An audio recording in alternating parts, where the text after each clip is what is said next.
اعوذ باللہ من الشیطان الرجیم بسم اللہ الرحمن الرحیم السلام علیکم دوستو، میرا آج کا ٹاپک ہے معراج النبی کے حوالے سے سفر طائف کے بعد واقعہ معراج پیش آیا، جو کہ اللہ تبارک و تعالیٰ کا ایک خاص انعام اور نبوت کا بہت بڑا معجزہ ہے۔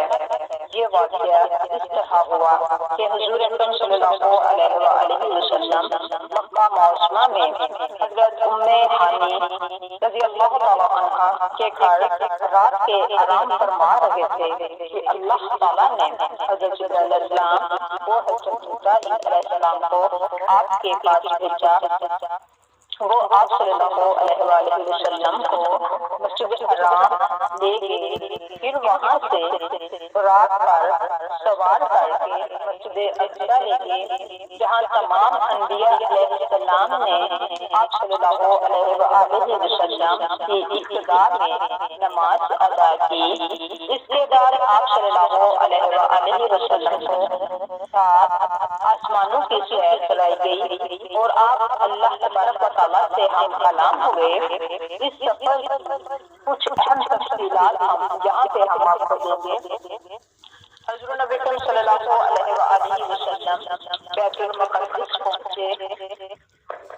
پہنچنے سے پہلے حضرت جبرائیل علیہ السلام کے ساتھ چلے جا رہے تھے کہ راستے میں ایک سرسبز علاقے سے گزر ہوا۔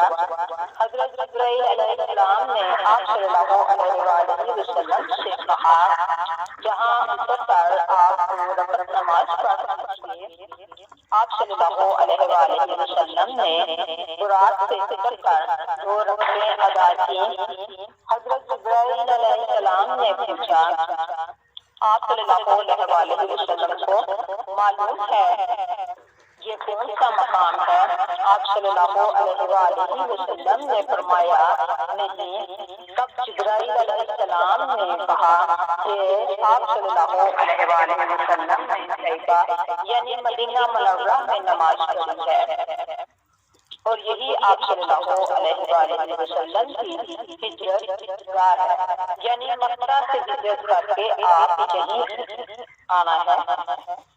اس کے بعد رات پھر روانہ ہوا۔ اس کا ہر قدم جہاں تک نظر جاتی تھی وہاں پڑتا تھا۔